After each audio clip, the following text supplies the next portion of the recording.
Welcome to IBTV. గుంటూరులోని శ్రీ వెంకటేశ్వర విజ్ఞాన మందిరంలో సెప్టెంబర్ 25న జరగబోయే రణబేరి బహిరంగ సభను విజయవంతం చేయాలని పీడీఎఫ్ మాజీ ఎమ్మెల్సీ కేఎస్ లక్ష్మణరావు పిలుపునిచ్చారు. ఈ సభకు పెద్ద ఎత్తున ప్రజలు హాజరై తమ మద్దతు తెలియజేయాలని కోరారు.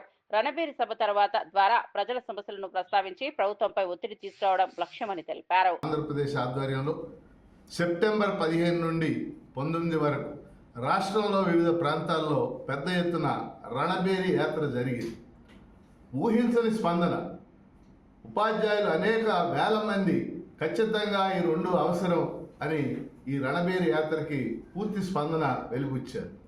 దీని కొనసాగింపుగానే రేపు 25వ తారీఖు సెప్టెంబర్ 25వ తారీఖు ఉదయం 10 గంటలకి గుంటూరులో శ్రీ వెంకటేశ్వర విజ్ఞాన మందిరం ఆవరణలో పెద్ద ఎత్తున రణబేరి బహిరంగ సభ జరగబోతా ఉంది. వేలాది మంది ఉపాధ్యాయులు దీనికి హాజరు కాబోతా ఉన్నారు. రాష్ట్ర ప్రభుత్వం మీద ఒత్తిడి తేవాలి. కూటమి ప్రభుత్వం ఏర్పడి 15 నెలలు అయింది.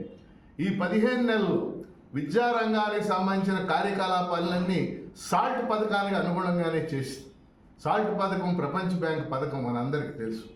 విద్యార్థులకి నష్టపోతూ ఉన్నారు. అందువలన రణబేరి ద్వారా రాష్ట్ర ప్రభుత్వ విధానాల మీద మనం ఒత్తిడి తేవాల్సిన అవసరం ఉంది. రాష్ట్ర వ్యాప్తంగా ఉన్నటువంటి ఉపాధ్యాయులు వేల సంఖ్యలో ఈ రణబేరికి హాజరై ప్రభుత్వం మీద ఒత్తిడి తేవడానికి మీ స్పందన దోహదపడుతుందని భావిస్తూ ఖచ్చితంగా దీన్ని విజయవంతం చేసే విధంగా మరి అందరూ రావాలని మేము గుంటూరుకి మిమ్మల్ని అందరినీ కూడా ఆహ్వానిస్తున్నాం.